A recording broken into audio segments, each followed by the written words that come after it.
जव हे सगळं सिद्ध आहे,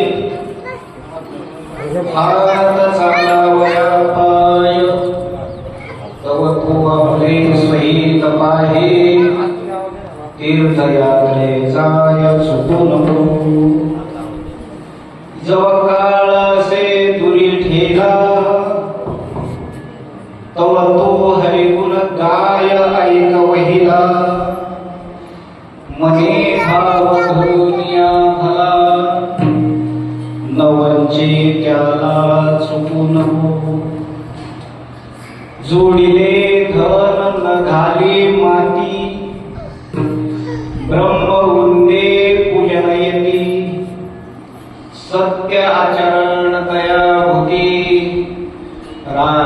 तरी सांगते चुकू नको.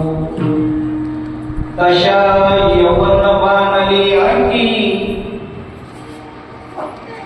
पांगिला नव्हे विषय संगी. काम क्रोध लोभ मोह त्यागी, राही संत संगती चुकू नको. मग तेथे नचले काही, सत्ता संपदा राहील ठाईचे ठाई. पुढे संचित देईल वही, तुका म्हणे तैयमाज्ञा. जव काळासे तुरी ठेला, तव तो हरिगुण गाय ऐक महिला. मने भाव धरुनिया भला, नवंचे त्याला चुकू नको विठ्ठला.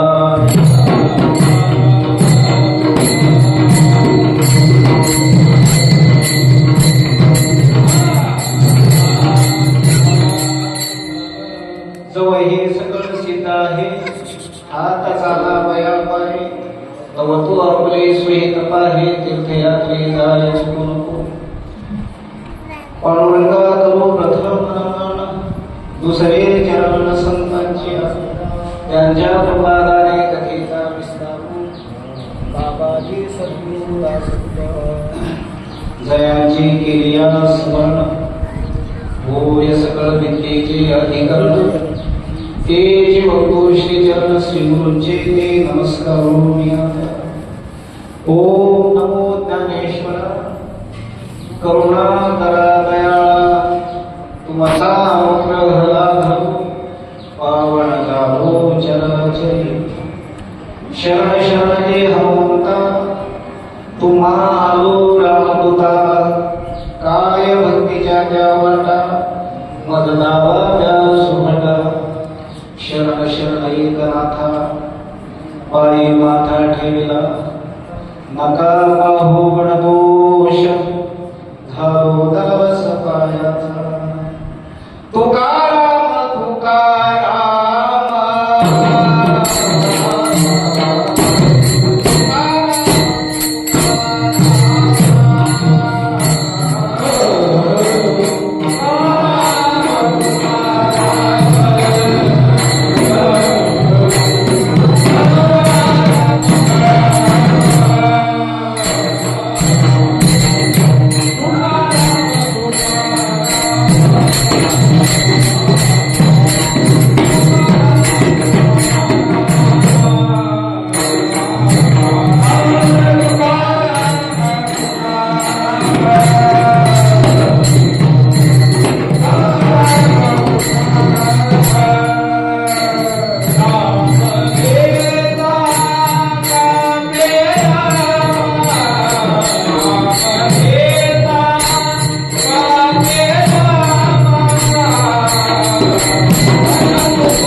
पाहे तीर्थयात्रे जाय चुकू नको जव काळासे दुरी ठेवा तव तू हरिगुण गाय ऐक वहिला मने भाव धरुनिया नवंचे त्याला जोडू नको.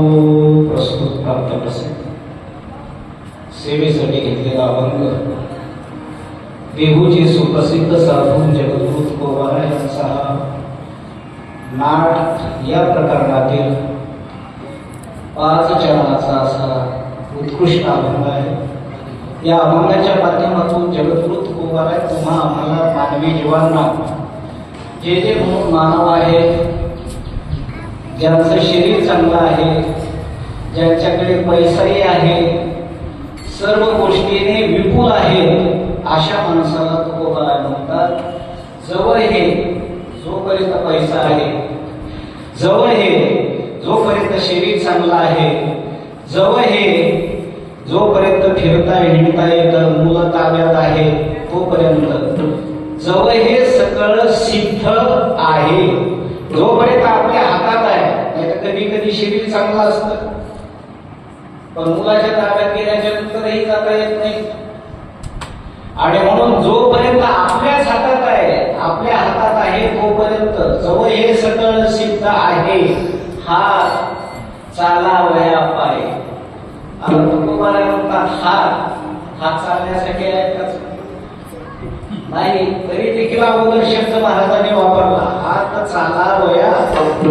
चालावयाचा अर्थ जोपर्यंत हातात सर्व आहे तोपर्यंत आणि जोपर्यंत पायात शक्ती आहे तोपर्यंत हात चालावया पाय तव आपले स्वहित आहे. आपलं जे हित आहे हे पाहिलं पाहिजे. आपलं हित कशात आहे संसार चांगलं करणं हे हित आहेच. जगद्गुरु तुकोबारायांनी तेही तुम्हाला सांगितलं की जोडून या धर्म उत्तम व्यवहारे उदास विचारे वेचकरी हेही सांगितलं महाराजांनी. पण हे करत असताना काही परमार्थिक गोष्टीही तुमच्या आमच्यावर अवलंबून आहेत आणि ते आपल्या हिताचे आहेत. त्यासाठी तव तू आपले स्वहित पाहे. आपलं हित कशात आहे हे आपण बघायचं आहे. आणि मग महाराज म्हणतात आपल्याला सोप्या गोष्टीमध्ये आपलं हित पाहण्यासाठी वेदांत दृष्टीने जर विचार केला तर वेदांतामध्ये काही प्रक्रिया सांगितलेल्या आहेत की वेदांताचं म्हणजे आपल्याला जे ज्ञान सद्गुरूच्या मुखातून घेतल्याच्या नंतरही सोयीत आहे. पण ज्ञान पचवण्यासाठी इतकी सोपी गोष्ट नाही. व्यावहारिक ज्ञान वेगळं आणि आध्यात्मिक ज्ञान वेगळं. आणि म्हणून आध्यात्मिक ज्ञान हे थोडं अवघड आहे.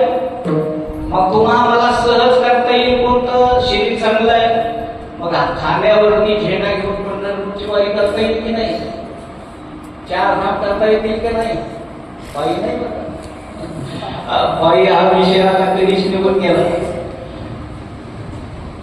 गाडीमध्ये त्रास होतो. पूर्वीच्या काळाचा जर विचार केला तर पूर्वी लोक गेल्याच्या नंतर घरी येतील का नाही याची आपल्याला म्हणजे काळजी वाटायची की घरी येतील की नाही. 12 वर्ष लागायचे 4 धाम करायला.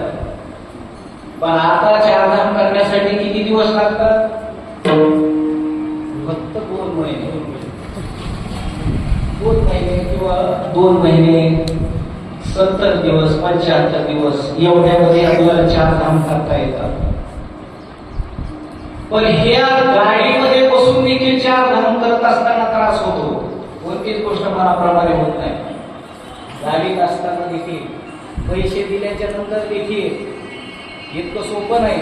पण जगद्गुरु तुकोबारायांनी त्या काळामध्ये सांगितलं होतं की तुम्ही हे कुठपर्यंत करा जोपर्यंत तुम्ही काळाच्या जबड्यामध्ये गेले नाही तोपर्यंत. काळाचा जबडा जरी काळ आला नसला तरी 70 वर्ष झाली की काळाचा जबडा आहे. आपल्याला काहीच करता येत नाही, चालता येत नाही, बोलता येत नाही, फिरता येत नाही. मग अशा अवस्थेमध्ये तीर्थयात्रा करता येत नाही. म्हणून तुकोबाराय म्हणतात जव काळ असे दुरी ठेला. जोपर्यंत सल्ले आहेत ना 50च्या आतच पाहिजे. 50च्या पुढे गेल्यावर जरा ढकलत बदलत व्हायला होत आहे.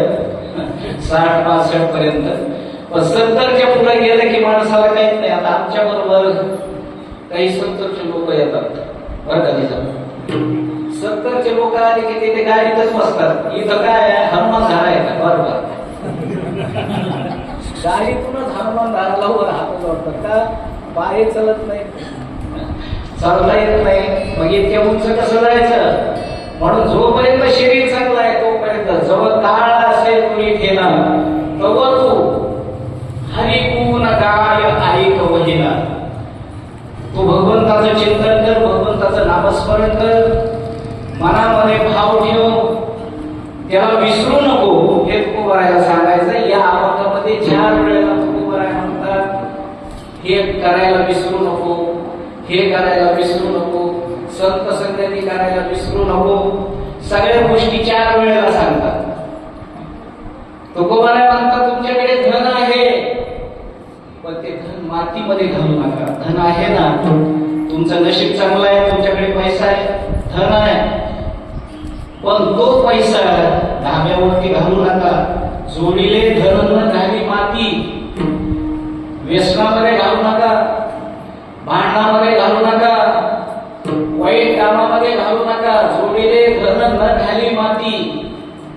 ब्रह्मवृंदे पूजन येते. ब्रह्मवृंद जर चांगले असतील, सात्विक असतील, त्रिकाल संध्या करणारे असतील, सत्य आचरण करणारे असतील तर त्यांची पूजा करा. ब्रह्मवृंदे पूजन येते. सत्य आचरण दया होती. चांगलं वागा, सत्याने वागा आणि सत्यालाच पाठिंबा द्या. सत्य आचरण दया होती. सर्व प्राणी मात्राविषयी दया असू द्या, प्रेम असू द्या, जिव्हाळा असू द्या. शेवटी महाराज म्हणतात दशा यवन बांधली अंगी. यवन म्हणजे चांगला शरीर आहे ना. मग यवन ज्या वेळेला शरीर होतं, चांगलं तरुण शरीर होतं, यंग शरीर होतं, त्यावेळेलाच माणसाला बाकीचे फाटे फुटत असतात. बालपणामध्ये वाईट गोष्टी घडत नाहीत, पण बालपण गेले नेनता. तारुण्य दशे विषयी व्यथा. तारुण्य दशामध्ये पंचविषय आहेत. शब्द असेल, स्पर्श असेल, रूप असेल, गंध असेल. या पंचविषयामध्ये माणूस बाजूला जाण्याची शक्यता असते. म्हणून महाराज म्हणतात दशा यवन बांधली अंगी पांगीला तवे विषय संगी. त्या विषय संघामध्ये रममाण होऊ नका. चांगला विषय करा की ज्या विषयामध्ये आपलं कल्याण होईल असा विषय धरा. दुसरी गोष्ट महाराज म्हणतात काम क्रोध लोभ मोह त्यागी. काम असेल, क्रोध असेल, लोभ असेल, मोह असेल याचा त्याग करा. याच्यामध्ये जास्त गुंतून राहू नका. आणि हे करण्यासाठी राहे संत संगी चुकू नको. संतांच्या संगतीमध्ये जा. संतांच्या संगतीमध्ये अलीकडच्या काळात संत कुठं दिसत नाही. मग संतांच्या संगतीमध्ये ज्ञानेश्वरी वाचा, जगद्गुरु तुकोबाराची गाथा वाचा, नाथ महाराजांचं एखादी भागवत वाचा, नामदेव महाराजांची गाथा वाचा. गाथा वाचून आपला माथा नीट करून घ्या. परंतु आपण ते करत नाही. आपल्याला वाचायलाच वेळ नाही ना. प्रत्येकाला मरायला वेळ आहे. माणसं दररोज म्हणतात एवढं काम केलं. बोलताना आपल्याकडे मन आहे ना. मरण इतकं काम केलं म्हणतात. पण ते करण्यापेक्षा ज्ञानेश्वरी थोडी 10च ओव्या वाचा, जास्त नका वाचू. फक्त त्या 10 ओव्या वाचत असताना ध्यानपूर्वक, लक्षपूर्वक, चिंतनपूर्वक वाचा. तुकोबाराचा एकच अभंग वाचा दिवसात. पुष्कळ झालं. नामदेव महाराजांचा एकच अभंग वाचा. आणि जर हे केलं नाही तर मग काय होईल. मग तेथे नचले काही. कुठं. मग तेथे नचले काही. त्यावेळेला हे म्हणतात ना बाकीचे राम बोलो बाई राम. तिथं काही चलत नाही. मग तेथे नचले काही. सत्ता. तुम्ही सरपंच असाल, तुम्ही मंत्री असाल, मंत्री असले तरी तुम्ही कधी चाल याचा पत्ता नाही. आपण उदाहरण आता पाहिलं की महाराष्ट्रातला एक युवा नेतृत्व, त्यांच्या मनात सुद्धा नव्हतं आपण जाऊ की का, पण जावं लागलं का. सत्ता होती संपदा होती पण ते जागेवरच राहील. सत्ता संपदा राहील ठाईचे ठाई. फक्त आपल्याला आपलं संचित ग्वाही देणार आहे. तुम्ही काय केलेलं आहे जीवनामध्ये, आपण काय केलेलं आहे. आपलं मन आपल्याला खात्री देत आहे की आपल्याकडून काही जर चुकलं असेल तर आपलं मन आपल्याला रात्री झोपताना खात्री देत आहे की आपल्याकडून ही चूक घडली, ही घडायला नव्हती पाहिजे पण घडली. त्याला अनुताप झाला पाहिजे, पश्चाताप झाला पाहिजे. पण तुकोबाने म्हणतात मग त्या ठिकाणी काही चालणार नाही. कधी तुका म्हणे तई यम आज्ञा. ज्या वेळेला यम येतात त्यावेळेला काही चालत नाही. अभंगाचा शब्दशः संपला.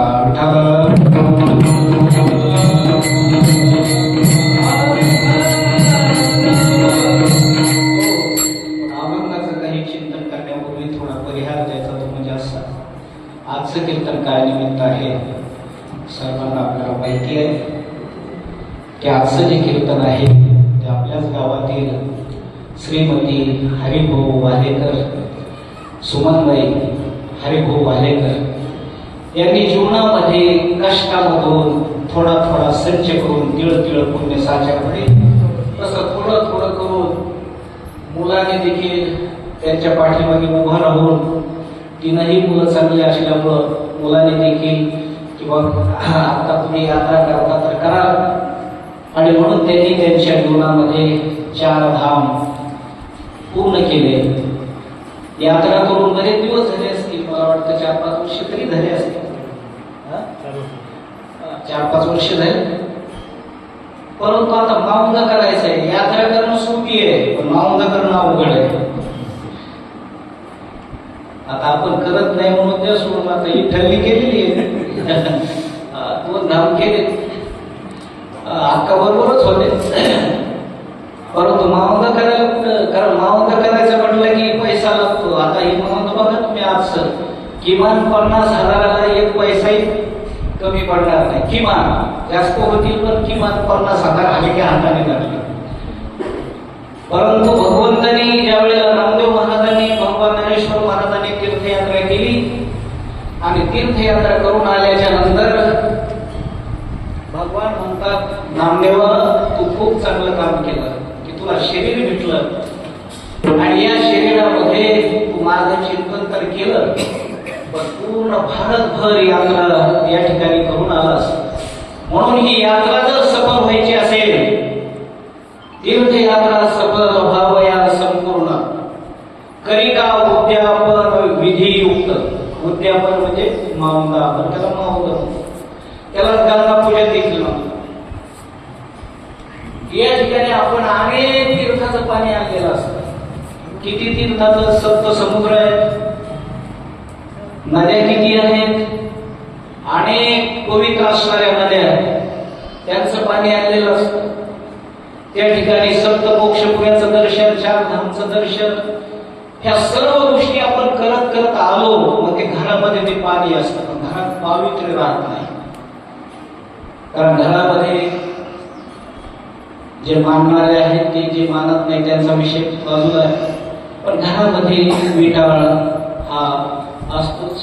आपल्या मुली असतील, सुना असतील, कुणी असतील, आणि मग ते पावित्र्य टिकत नाही. म्हणून ते पावित्र्य भंग होण्याच्या अगोदर हे माऊंद, ही यात्रेचा समारोप आपल्याला करावा लागतो. पण याचा अर्थही असा आहे की जगद्गुरु तुकोबाराय किंवा आपलं शास्त्र असं सांगतं की आपण जे काही चांगलं केलं नाही कोणाला सांगू नये. चांगल्या गोष्टी केलेल्या कोणाला सांगायच्या नाही. वाईट केल्या ना सगळ्या गावात गोबाटा उठवायचा, हे माझ्याकडून घडलं, हे माझ्याकडून घडलं, हे माझ्याकडून घडलं. जर आपल्या मुखातून तसं गेलं, बाकीच्या लोकांनी आपली थोडीफार हे जर केली, निंदा नालस्ती, तर आपलं सगळं पाप निघून जातं. पण चांगल्या गोष्टी केल्या त्या जर सांगितलं तर पुण्यही निघून जातं. म्हणून त्या शब्दाचा अर्थ असा आहे मावद, पण त्याच्या बाजूला एक शून्य टाकला, अनुस्वर टाकला आणि आपण काय केलं, माऊंद. आणि म्हणून मावद म्हणजे कोणालाही सांगू नका. पण आमचे गुरुजी नेहमी म्हणायचे काही गोष्टी सांगाव्यात. ते कशासाठी सांगाव्यात,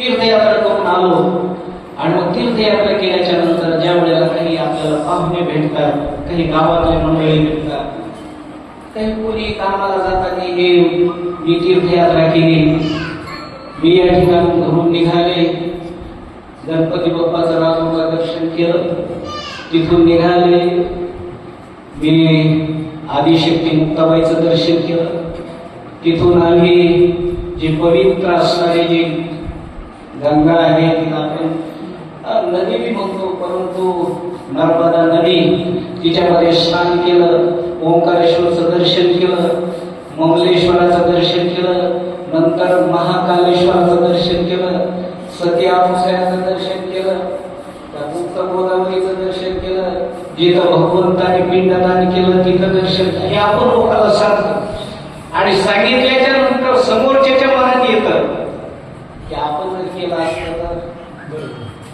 आपणही करायला पाहिजे. ही भावना त्यांच्या मनात होते, त्यांच्याकडून पुन्हा ह्या क्रिया घडतात. याच्यासाठी सांगायचंय, नाही तर अशी सांगायची काही गरज नाही, परंतु त्यासाठी सांगायचं. म्हणून या ठिकाणी आज परमार्थिक क्षेत्रामध्ये ज्यांचं जीवन गेलं, गरिबी कष्टात जीवन गेलं, त्या श्रीमती सुमनबाई हरिभाऊ आलेकर यांच्याकडून ही यात्रा घडली. त्यांच्या पश्चात त्यांच्या असणारी मुलं, तीनही मुलं चांगले आहेत. दत्तभाऊ असेल, विष्णू असेल, कृष्ण असेल, तीनही मुलं हातात असल्यामुळं त्यांनी ठरवलं की आपल्या आईच असणारं जे माऊंट आहे हे धूम धडाक्यात करायचं.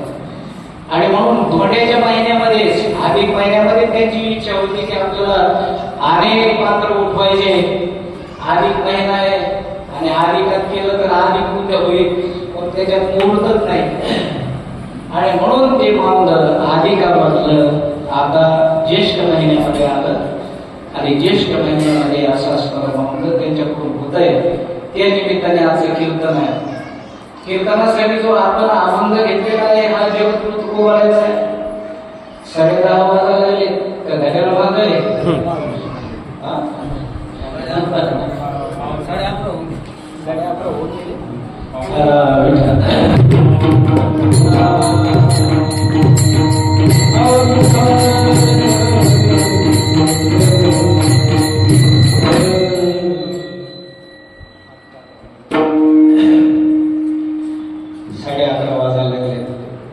विष्णू भाऊची अगोदर तप्त होते, जरा लवकर ओळखा. पाऊस जर आला तर मग पाऊस येऊ द्या, पण संध्याकाळपर्यंत लोकांना जीव घालून पाऊस आधी महत्वाचा आहे. कीर्तन जरी मारून पुढे झालं तरी चालेल, पावसाची सगळ्यांना गरज आहे. कोणाला गरज नाही, सर्वांनाच गरज आहे. आणि म्हणून 11:15 वाजले, 10 ते 12 आपली वेळ आहे. तरी 12 पर्यंत प्रयत्न करू आपण. जरी लांबलं असं नाही होत याचा प्रयत्न करू. आणि म्हणून जगद्गुरु तुकोबाराय म्हणतात, तुम्ही तीर्थयात्रा करताना तीर्थयात्रा जरूर करा, पण तीर्थयात्रा करत असताना त्याच्यामध्ये पथ्य आहे, ते पथ्य सांभाळा. तीर्थयात्रा करत असताना तीर्थयात्रा कशी करायची?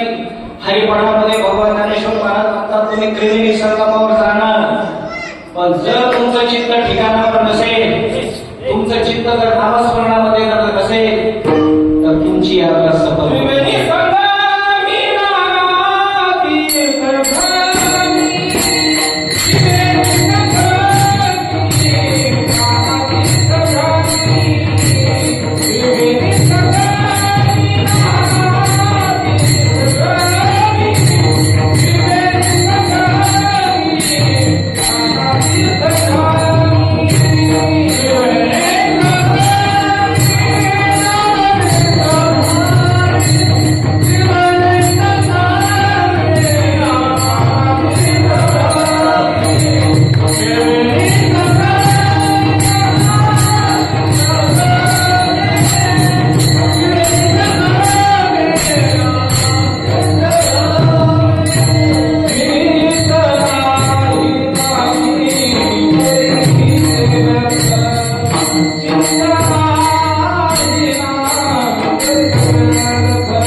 तीर्थयात्रा कशासाठी करायची? काही पुण्य संपादन करण्यासाठी करायची. तीर्थाचं काही पुण्य. आणि आपण ज्या वेळेला तीर्थयात्रा करतो त्यावेळेला आपल्या मुखामध्ये जर नामस्मरण असेल ना तर मग आनंद आनंद आनंद तयार होतो. आणि म्हणून घरून लोक निघत असताना लोक म्हणतात आम्हाला देवाला यायचे. जेवणाचं काही नाही हो, जेवणाचं काही मागा हो पुढा हो काही नाही.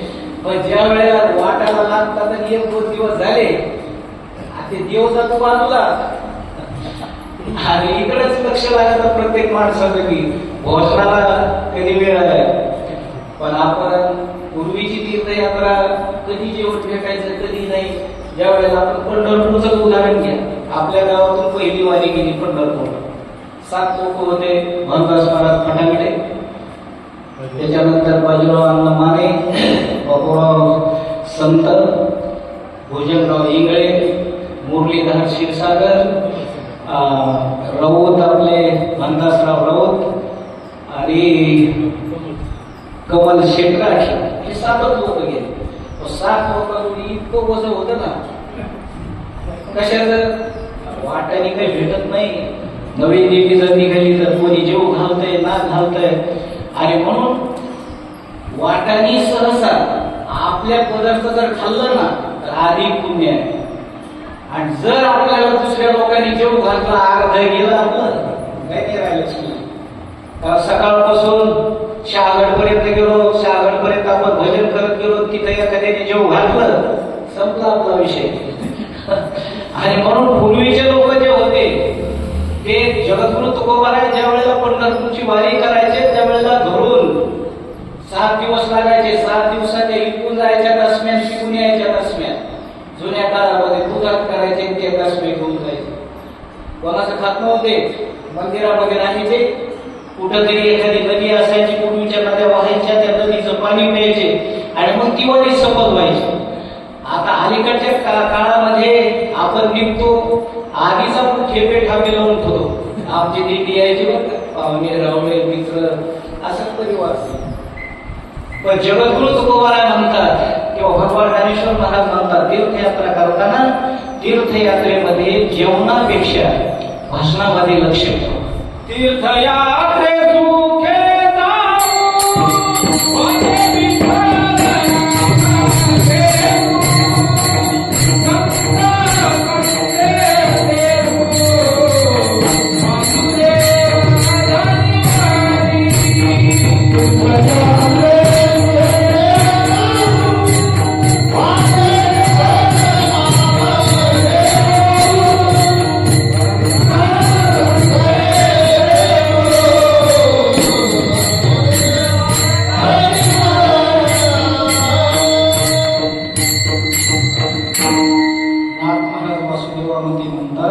तीर्थयात्रे सुखी जाऊ. सुखाने तीर्थयात्रा होत नाही. पण नाथ महाराज म्हणतात तीर्थयात्रे सुखी जाऊ. तुम्ही गाडीत गेले तरी सुखाने यात्रा होत नाही. पाठीमागे बसलं यात्रा आला की तिथं की देवाचं नाव येत नाही. आई आई आई आई परत गेलं महाराज ड्रायव्हरला सांगा कंबर गेलं पायी गेले. म्हणजे अशी परिस्थिती होते का सुखाने यात्रा नाही होत.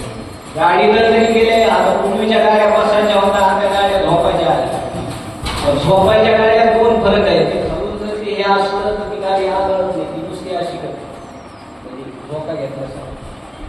जर ज्या गाड्याला नुसती पाठेच आहेत ना ती गाडी गतिरोधक आलं की मग त्याच्यामुळे त्या टप्प्यात काय करावं लागतं 10-12 लोक घालावं लागते. म्हणजे ओझं जास्त झालं पाहिजे.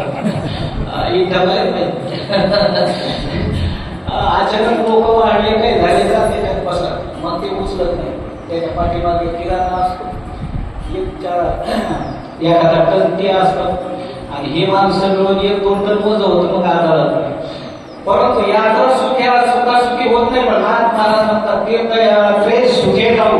त्याचं कारण आहे भगवत चिंतन केलं ना. आणि म्हणून यात्रेमध्ये भजन असतात. चिपटी नकांना जेपटी पाटील इथं याचं भजनच घडत नव्हतं. हे पाठीमागचा ग्रुप सारखं भजन म्हणून भजन केलं ना की प्रवास करू आणि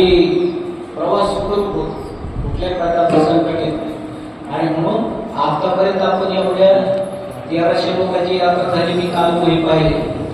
1300 लोकांनी आपल्याबरोबर यात्रा केली. एकालाही काही झालं नाही आतापर्यंत, गाडीलाही काही झालं नाही. याचं कारण फक्त नामस्मरण. इथे लोक नामस्मरण करतात ना गाडीमध्ये, त्या नामस्मरणाच्या जोरावरती हरिपाठामध्ये माऊलीने असं म्हटलेलं आहे, भय काही काळाचे नाही काय. कोणाला भीती नाही काही काळाची. कळो महाराज हरिपाठामध्ये सांगितलं मला वाटतं.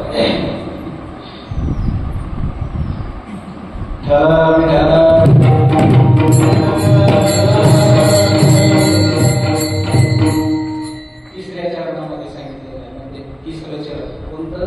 तिसरं चरण म्हणजे पहिल्या अभंगाचं तिसरं चरण नाही. पहिलं देवाची द्वारी, दुसरं त्रिवेणी संगमी, तिसरं नामसंकीर्तन. ह्या प्रकरणामध्ये तो विषय आलेला आहे की त्या माणसाला नारायण हरी उच्चार नामाचा येथे काही काळाचा रीढ नाही. काही काळाची भीती राहत नाही जर नामस्मरण केलं तर. आणि म्हणून नामस्मरण करत तीर्थयात्रा करायची. आणि आमच्या गाडीमध्ये शक्यतो क्वचित 4 लोक जर भेटतात तशी, पण 80% लोक नामस्मरण करणारेच असतात. आणि म्हणून अशी तीर्थयात्रा केली पाहिजे, ती आपल्या भल्यासाठी आहे. आणि म्हणून अशी तीर्थयात्रा कधी केली पाहिजे? तुकोबाराय म्हणतात, जोपर्यंत तुमचं सगळं हातात आहे तोपर्यंतच केली पाहिजे. हे पहिलं चरण.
महाराजांचा जे अभंग आहे, वाराणसी गया पहिली द्वार.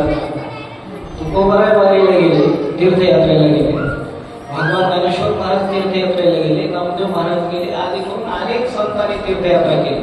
आणि म्हणून त्यांना जो तीर्थयात्रेचा अनुभव आला तो तुम्हाला मला सांगत असताना म्हणतात, बाबा जोपर्यंत सगळं हातात आहे, जोपर्यंत सगळं सिद्ध आहे, शरीर चांगलं आहे, पैसे आहेत, मुलं चांगले आहेत, तोपर्यंत तुम्ही काय करा, कवा तू आपले स्वहित पाहिजे.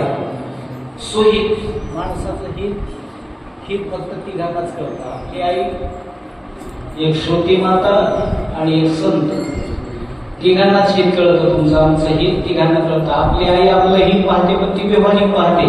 हा मुलगा शिकला पाहिजे, हा नोकरीला लागला पाहिजे, त्याच्यासाठी ती कबाड कष्ट करेल, भयंकर कष्ट घेईल. आणि आजचं जे कार्यक्रम आहे याच्यामध्ये आपण बघितलं की सुमनताईने खूप कष्ट करून मुलाला शिकवलं, त्याचा परिणाम दत्ताभाऊ आज मराठवाडा डॉक्टर बाबासाहेब आंबेडकर मराठवाडा विद्यापीठ याच्यामध्ये जे आहे ते आईचे कष्ट आहेत, वडिलाचे कष्ट आहेत, म्हणून या सर्व क्रिया घडतात. हे व्यावहारिक हित झालं. पण परमार्थिक हिताच्या दृष्टीने नाथ महाराज म्हणतात, तुम्हाला स्वहित करायचं असेल तर संगती चांगल्याची करा. स्वहिता कारणे संगती. हरिपाठामध्ये नाथ महाराज म्हणतात, स्वहित जर साधायचं असेल तर साधूची संगत करण्यापेक्षा चांगल्या माणसाची संगत करा. चांगल्या माणसाजवळ जर माणूस बसलं तर वायाला जात नाही. वाईट माणसाजवळ जर माणूस बसलं तर वायाला गेल्याशिवाय राहत नाही. म्हणून कधीही बाहेर पडत असताना संगती कोणाची करायची हे प्रत्येकाने ठरवायचं असते की कोणाच्या संगतीमध्ये जावं. आणि म्हणून स्वहित, आपलं हित जे आहे हे फक्त संतांना कळतं. आणि म्हणून कळतं म्हणून त्यांनी तुम्हाला आम्हाला सांगितलं की बाबा तू काय कर, जोपर्यंत सिद्ध आहे तोपर्यंत स्वहित पहा. तीर्थयात्रे जाय चुकू नको. तीर्थयात्रेसाठी जाण्यासाठी चुकू नको, पण जोपर्यंत शरीर चांगलं आहे तोपर्यंतच. आता माझ्यासारख्या माणसाला केदारनाथला जाता येईल का? आता जाता येईल, पण घोड्यावर बसावं लागेल, नाही तर पालखीत बसावं लागेल. आता पहिला आम्ही सहज जायचं, सकाळी जाऊन संध्याकाळी वापस यायचं. का? शरीर चांगलं होतं. शरीर जर चांगलं नसेल तर ह्या गोष्टी घडत नाहीत. म्हणून जोपर्यंत शरीर चांगलं आहे तोपर्यंत तीर्थयात्रा करायची. तीर्थयात्रेचं किती महत्व आहे. आपण गंगासागरला जातो. गंगासागरला कशासाठी जातो? आपली भावना काय आहे? गंगासागरला जायचं. पण गंगासागरला जायचं कशासाठी? काहीतरी आपला उद्धार व्हावा या दृष्टीनेच आपण जातो. गंगासागर हा शब्दच असा तयार झाला. कोणासाठी हा शब्द तयार झाला? सगर राजाच्या पुत्रासाठी. सगरचीच कथा मुळात अशी आहे की त्यांच्या वडिलाला अनेक बायका होत्या. पूर्वीचा काळ असा होता, एक म्हणून 4-4, 5-5, 2-2, 3-3 बायका असायच्या पूर्वीच्या काळात. आणि कालच्या काळात आता एक भेटायची मी पंचायत झाली काही नाही. पण पूर्वीचा काळ बऱ्याच 7-8-10 बायका होत्या, पण एकीला लेकरू बाळत नाही. पण योग चांगला, त्या मातेची पूस चांगली, आणि म्हणून तिची पवित्र पूस असल्यामुळं एका स्त्रीला काही दिवस गेले. पण बाकीच्या ज्या 34 मत्सर वाढला, 34 मत्सर वाढला, त्यांनी विचार केला जर हिला जर मुलगा झाला तर हीच राजाची आवडती होईल आणि आपल्याला राजा विचारणार नाही. आणि म्हणून काय करायचं, यालाच मारून टाकायचं. म्हणून बाकीच्या 5-7 जणांनी विचार केला, विष घेतलं तयार आणि विष दिलं. विष दिल्याच्या नंतर त्या ठिकाणी ते विष आतमध्ये गेलं. पण ते विष पचून, विषाला संस्कृतमध्ये गर म्हणतात, तो गर पचून ते आपत्ती बाहेर आलं. कधी कधी काहीच पुण्य असतं, आपत्ती बाहेर आलं आणि मग त्याचं नाव सगर असं ठेवलं, सगर राजा. आणि मग त्याला असं म्हणतात तेवढे झाले असतील की नाही, या अतिशोक्ती बी असू शकते, पण असं म्हणतात त्याला 60,000 पोरं झाले. कोणाला? त्याचा. आणि मग त्यांनी एक मोठा यज्ञ करायचा ठरवला आणि त्या यज्ञासाठी त्यांनी घोडा सोडला. पण घोडा सोडल्याच्या नंतर कोणाला घोडा धरायची हिंमत होईना, कारण कोणाचे पुत्र आहेत सगळ्याचे आणि पुन्हा थोडे नाही, जोड जमालाही मोठा 60,000. घाबरले, कोणी सोडला नाही, तिथंच बांधले. परंतु वरच्याचं लक्ष नेहमी खालच्यावर असतं. तुम्ही बघा आज जी आपण परिस्थिती पाहतो ना, वरच्याचं लक्ष नेहमी खालच्यावर असतं की खालचे वर नाही आले पाहिजे, यांचा कसा विध्वंस होईल, यांचा कसा नाश होईल, याच्यासाठी मग काही बी प्रयत्न करतात आणि त्यांना संपवतात. तसं देवेंद्र म्हणजे वरचा, इथले देवेंद्र नाही, वरचा देवेंद्र म्हणजे इंद्र. त्याला असं वाटलं न जाणो यांचा यज्ञ पूर्ण जर झाला आणि यांनी जर 100 युद्ध केले तर हे स्वर्गाला येतील, यांचे यज्ञ पहिलाच यज्ञ यांचा असफल झाला पाहिजे. त्यासाठी काय केलं त्यांनी तिथला घोडा सोडला रात्रीच्या प्रसंगामध्ये आणि कपिल मुनीच्या आश्रमात नेऊन बांधला. कपिल मुनीच्या आश्रमामध्ये नेऊन बांधला. यावेळेला घोडा पाहतात कुठे गेलं काही पाताळात गेलं की काय म्हणून खड्डे खांदायला सुरुवात केली. कोणी सगळं पुत्र भरपूर खड्डे खाल्ले आणि मग खड्डे खाल्ले पण पाताळातही नाही, घोडा वरही दिसला. आणि मग पाहत गेले तर त्या ठिकाणी त्या आश्रमामध्ये गेले. पाहतात तर त्या कपिल मुनीच्या आश्रमामध्ये घोडा बांधलेला दिसला. आता तो घोडा कपिल मुनीने बांधलेला नव्हता, तो घोडा इंद्राने बांधलेला होता. पण यांना काय माहित कोणी बांधला कोणी नाही. आणि मग तापले त्याच्यावर. कपिल मुनीवर हे चवतळून पडले.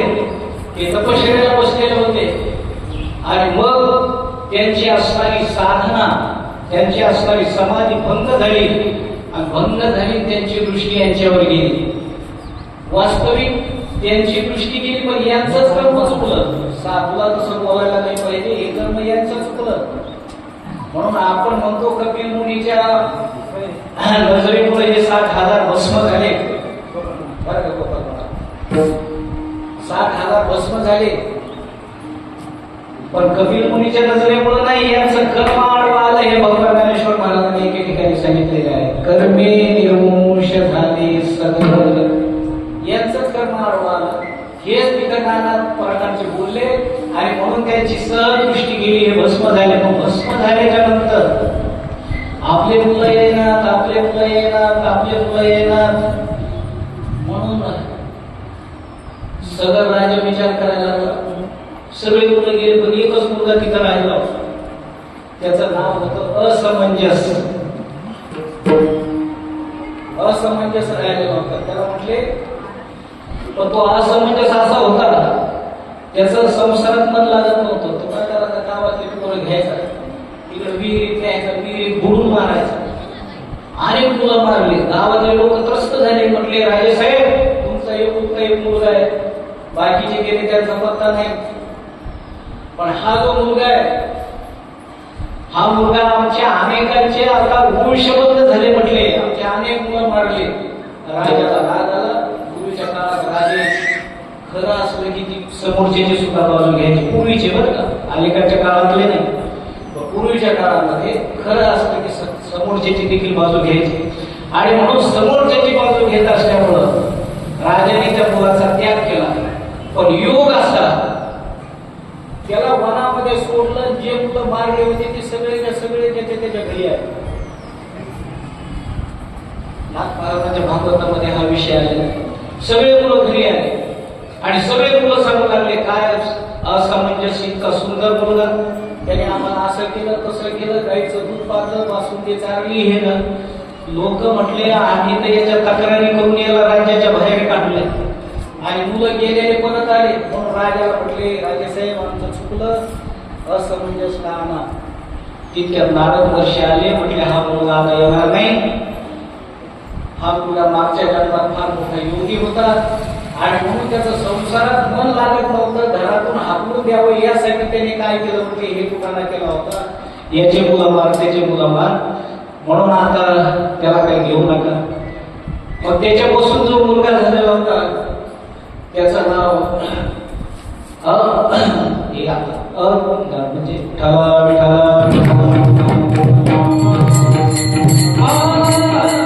अंशमन त्याचं नाव. मग अंशमन गेला पाहिलं तर त्या ठिकाणी ऋषीच्या आश्रमामध्ये गेला. तिथं राखेचा ढीग दिसला. म्हटले काय घडला प्रकार. कपिल मुनीने सांगितलं की आले मी काही घोडा बांधला होता, मला नाना प्रकारचं बोलले, त्याचा परिणाम ते भस्म झाले. मग यांचा उद्धार करण्यासाठी त्या अंशमानने भयंकर मोठे प्रयत्न केले पण नाही उद्धार झाला. शेवटी त्याला एक मुलगा झाला. त्याचं नाव दिलीप. दिलीपाने देखील भयंकर मोठा अट्टहास केला यांचा उद्धार होण्यासाठी पण नाही उद्धार झाला. शेवटी त्यांच्या पोटी भगीरथ. आणि मग भगीरथाने भयंकर मोठी तपश्चर्या केली आणि तपश्चर्या केल्याच्या नंतर त्यांना सांगण्यात आलं की यांचा कपिल मुनीने सांगितलं यांचा जर उद्धार करायचा असेल तर तुला वर असलेली जी गंगा आहे ती खाली आणावी लागेल. आणि म्हणून त्यासाठी त्याने भयंकर प्रयत्न करून गंगेला प्रार्थना केली. गंगा प्रसन्न झाली. गंगा प्रसन्न झाल्याच्या नंतर ती गंगा म्हटली मी खाली येते पण माझा वेग इतका भारी आहे की मी जर खाली आले तर एकदम पाताळात जाईल. माझा असणारा हा वेग कुणाला सहन होईल? म्हटले कुणाला होईल? म्हटले भगवान शंकराला. मग भगवान शंकराची पुन्हा भगीरथ राजाने प्रार्थना केली, उपासना केली आणि मग भगवान शंकर प्रसन्न झाले. आणि मग ती गंगा आली ती भगवान शंकराच्या डोक्यात आहे जटामध्ये. व ती जटातच कुंडली खाली आहे. पुन्हा भगवान शंकराची प्रार्थना केली, गंगेची प्रार्थना केली आणि मग गंगा म्हटली तुझे जिथं पूर्वज आहेत, जिथं तुला उद्धार करायचा तू पुढे चल आणि तुझ्या पाठीमागे मी पाठीमागे चलतो. आणि मग भगीरथाचा रथ पुढे चालू, गंगा त्याच्या पाठीमागे चलत चलत पुढं पुढं आले. जन्म ऋषीचा आश्रम होता त्या ठिकाणी आले. राजे पुढे गेले. ते पाण्याचा वेग होता यांची लंगोटी छाटी हे ते वाळू घातलेलं होतं. ते गेलं पाण्यात वाहून गेलं. ते म्हटले लंगोटी ते कुठे गेलं? म्हटलं पाण्यात.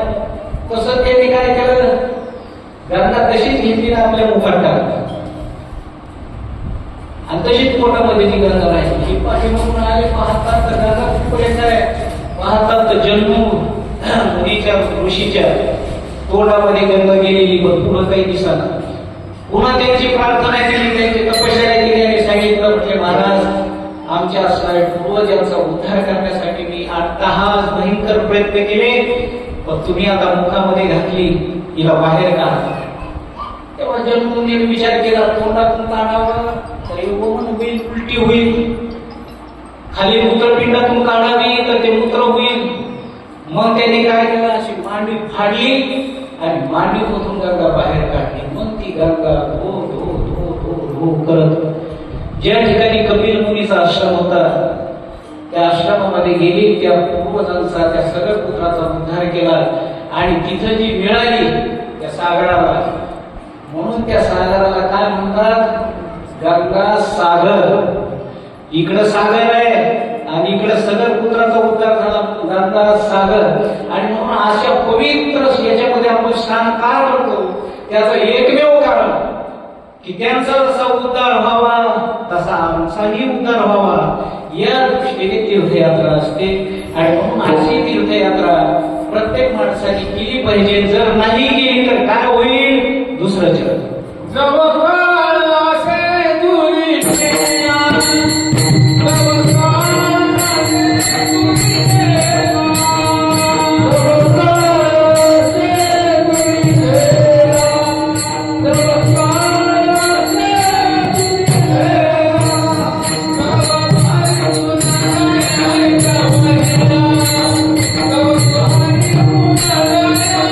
Bye.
वेळेच्या अभावी आणि संप्रदायाच्या नियमाप्रमाणे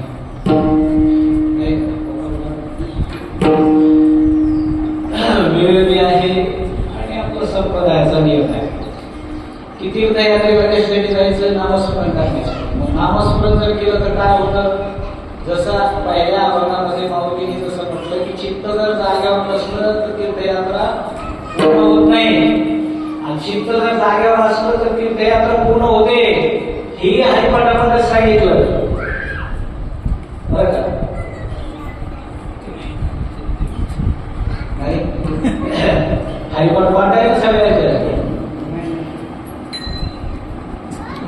नाही.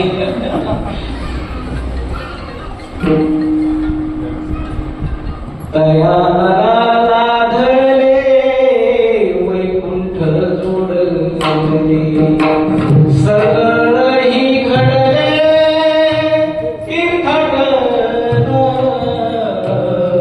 तीर्थाटन या माणसाला सर्व तीर्थयात्रा पूर्ण होते. पण कधी? हरिपाठ कीर्ती मुखे जरी जर मुखामध्ये नामस्मरण असेल तर. म्हणून आपण सर्वांनीच इथं जेवढे आहे तेवढे जर नामस्मरण केलं ना, भलं तुमचा योग येईल त्यावेळेला जा, नाही योग आला तरी चालेल, पण इथं बसल्या बसल्या तुम्ही नामस्मरण करा. की तुम्ही आज नामस्मरण कुठं करता? की तीर्थयात्रा ज्यांनी केली त्या यात्रेचं असणारं उद्यापन, कुठल्याही गोष्टीचं आपण उद्यापन करतो. चतुर्थी धरली तरी उद्यापन करतो, सोमवार धरला तरी उद्यापन करतो. पूर्वीच्या काळामध्ये शुक्रवार धरायचे त्याचं देखील उद्यापन करायचे पूर्वीच्या काळात. आम्ही कमी झालं नाही. ज्या वेळेला गेले की तिथून आले 5 शुक्रवार झाले की केलंच उद्यापन. म्हणजे हे जसं उद्यापन तसं आपण तीर्थयात्रा केली त्याचं उद्यापन म्हणजे पूजा, महापूजा, गंगा पूजन, प्रत्येक तीर्थाचं आणलेलं पाणी त्याचं पूजन. आणि मग हे सर्व पूजन करताना जर आपण नामस्मरण केलं, भले आपल्याला यात्रा होईल ना होईल, पण आज तुम्ही त्या 4 धामच्या यात्रेच्या संबंधाने इथं बसलात ना, मग तुम्हाला देखील ते भक्ती लागल्याशिवाय राहणार नाही. म्हणून सर्वांनी एकदा हाताने टाळी मुखाने नामस्मरण. बरं का विठ्ठलराव, तुम्ही जर उशिरा झाले हाताने टाळी अशी वाजली पाहिजे. टाळी अशी वाजली पाहिजे. काय तरी किती आहेत? 8 आहेत. आता एक वाढायला पाहिजे होता, नाही एक कमी व्हायला पाहिजे होता. 8 पण आपले वाढणार आहे पुढं, कारण टाळ असल्यामुळे काही खाली बसले ते अजून वाढले असते. आता विनेकरी आहे पण ते विना आहे म्हणून ते 9 आहे. रोधाकाच्या 10 आहे. कीर्तन करा 11. 8 टाळ करायचे. टाळ किती जरी वाजले जीव तोडून, आणि आपण बसलेले 100 आहोत. 100 जणांनी जर टाळ्या वाजवल्या तर 100 जणांच्या टाळ्यात हे 8 जणांचे टाळ कुठं आहेत कुठं नाही हे समजलं नाही पाहिजे. वाजणार तर आहेत पण त्यांचा आवाज लोकला पाहिजे. कशात? आपल्या टाळ्याच्या आवाजात. टाळ टाळी लोकला नाद, अंगोअंगी मोराला छंद, भोग भोगिताची आगला भेद, ज्ञान जोनी गावा विठोबा.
म्हणजे खड्डेवर पेटी असते.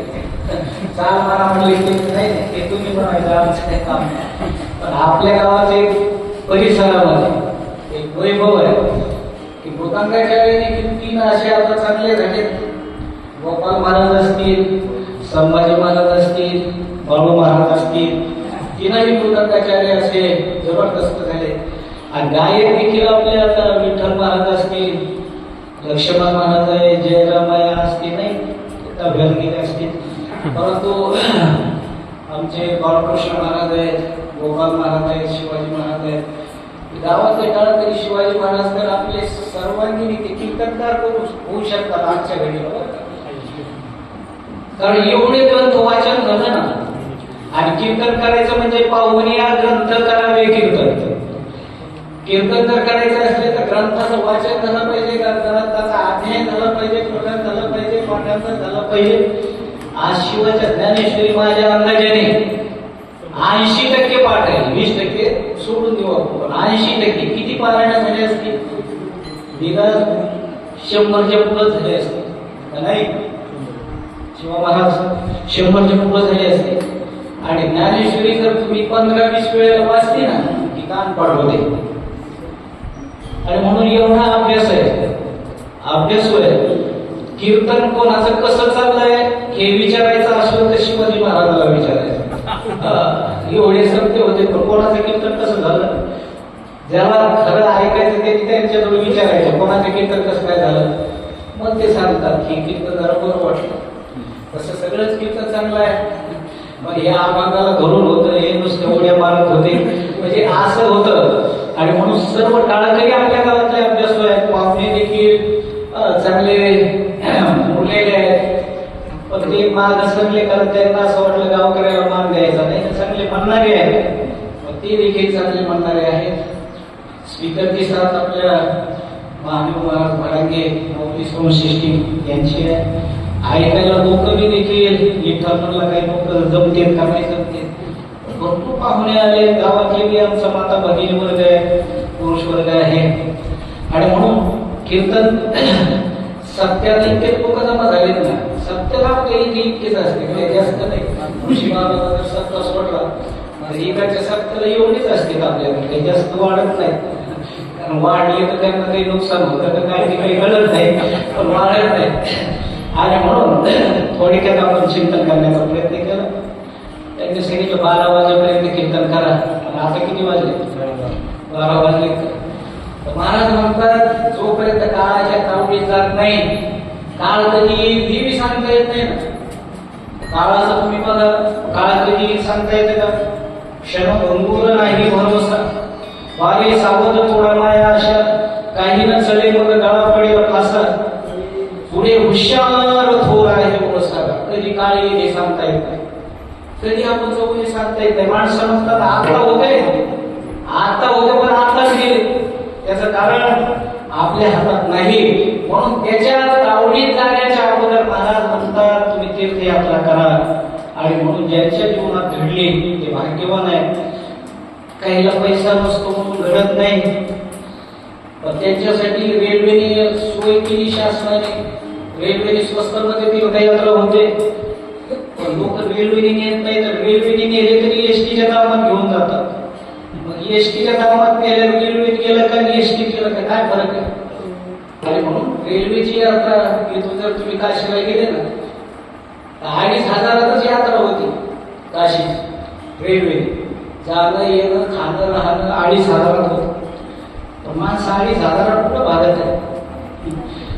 9,000, 7,000, 11,000. मग एसटीने आम्ही 5,500 नेले लोक. आता किती 2च महिने झाले 5,500 लक्झरी लोक गेले काशीला. काशी, गया, प्रयाग, अयोध्या. तर कमी तिकटाने ज्याला जायचं ते आपल्याकडे येते. ज्याला जास्त पैसे येतो ते मोठ्या माणसाकडे जातात. आणि म्हणून तीर्थयात्रा जोपर्यंत काळाच्या तावडीत जायचं नाही तोपर्यंतच आपण देवाचं नामस्मरण, तीर्थयात्रा हे सर्व करून घ्यायचं. जव काळ असे तुम्ही ठेला तव तो हरिगुण गाय ऐक महिला, मनी भाव धरून या मला. मनामध्ये भाव पाहिजे, न म्हणजे त्याला चुकू नको. देवाला विसरू नका. आपल्याजवळ धन आहे ते धन माती घालू नका. त्या धनाचा विनियोग करा, की जे आपण धन कमवलं ते धन परमार्थामध्ये घाला, तीर्थयात्रेमध्ये घाला, पंढरपूरच्या वारीत घाला, आळंदीच्या वारीत घाला, तीर्थावरती पंक्ती द्या, याच्यामध्ये धन घाला. आणि जर असं नाही केलं, दुसरीकडे वाईट व्यसनात जर धन गेलं तर जोडोनी धन न घाली माती. महाराज म्हणतात ब्रह्म उंदे पूजन येते. चांगल्या माणसाचं पूजन करा, वारकऱ्याचं पूजन करा, वारकऱ्याला सत्यामध्ये पंगत घाला. ब्रह्म उंदे पूजन येते. सत्य आचरण दया होती. चांगलं वागा, खऱ्याने वागा, खोट्याने वागू नका. आणि असं जर झालं तर महाराज म्हणतात तुम्हाला जर चांगली दशा असेल, चांगलं शरीर असेल तर दशा येऊन बांधणारी अंगी पाणीला नवे विषय संगी. विषयामध्ये रममाण होऊ नका. विषय असावा माणसाला, पण चांगला विषय असावा, की जेणेकरून ज्या विषयामध्ये आपण गेलो आपल्या संसाराचं, घराचं, दाराचं, मुलाबाळाचं नुकसान होणार नाही, असा विषय आपल्याकडे असावा. आणि म्हणून महाराज म्हणतात जर हे नाही केलं तर मग काय होईल. विठ्ठल महाराज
वास्तविक अभंग खूप मोठा आहे, पण वेळेच्या अभावी वेळ कमी असल्यामुळं आपल्याला थोडक्यात चिंतन करता आलं.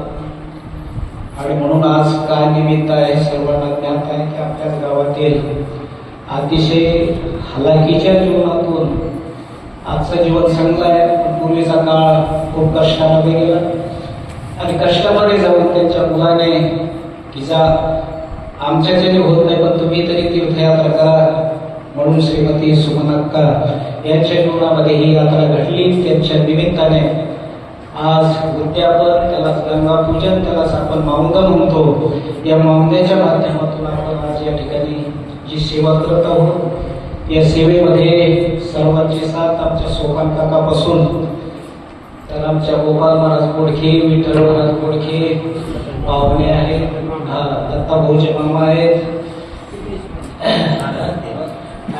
राजपिंपरीचे आमचे महाराज आहेत, दुसरी गोष्ट विठ्ठल महाराज आहेत, लक्ष्मण महाराज आहेत, बाळू महाराज आहेत, गोपाल महाराज, शिवाजी महाराज, या सर्वांची साथ. नाही कीर्तन जर साथ नसेल तर कीर्तन होत नाही ना. कुठली बी साथ लागते, रोगाची देखील साथच लागली तर रोग वाढायचे. तसं कीर्तनासाठी सुद्धा साथीची गरज आहे. वाजवणारे गाणारे असले तर त्या ठिकाणी होत आहेत आणि म्हणून त्यांच्या असणारे तीनही मुलं कृष्ण असेल, विष्णू असेल, दत्ताभाऊ असेल यांनी ह्यात संबंध केलं आणि त्या पाहुण्याच्या माध्यमातून इतरांची विठ्ठल ह्याची जास्त आग्रह दादाच कीर्तन करायचं पण आता मी थकलो नवीन लगेच्या स्पर्धे म्हटले नाही तुमचंच कीर्तन ठेवायचं म्हणून मी या ठिकाणी उभा राहिलो. मला असं वाटलं नव्हतं की मी 2 तास उभा राहील आणि म्हणून खुर्चीची आधी तयारी करून ठेवली होती परंतु ईश्वराची इच्छा जर असेल तर 2 तास सहज निघून जातात आणि म्हणून थोडक्यामध्ये चिंतन करत असताना जे चिंतन तुम्हाला जर योग्य वाटलं असेल ते आमच्या जोग महाराज वारकरी शिक्षण संस्थेचं आहे आणि यामध्ये जे जे तुम्हाला अयोग्य वाटलं असेल हे सर्व माझ्या मनचं आहे म्हणून झालेली सेवा भगवंताच्या चरणी भगवान ज्ञानेश्वर महाराजांच्या चरणी जगद्गुरु तुकोबारांच्या चरणी 4 धाम या ठिकाणी भगवान जगन्नाथ आहेत, भगवान श्रीकृष्ण आहेत द्वारकेमध्ये, बद्रीनाथ आहेत हिमालयामध्ये, रामेश्वरला भगवान रामेश्वर आहे. या सर्व भगवंताच्या चरणी सप्त मोक्षपुऱ्याच्या चरणी, सप्त समुद्राच्या चरणी, अष्टविनायकाच्या चरणी, 12 ज्योतिर्लिंगाच्या चरणी ही सेवा समर्पित करून सेवेत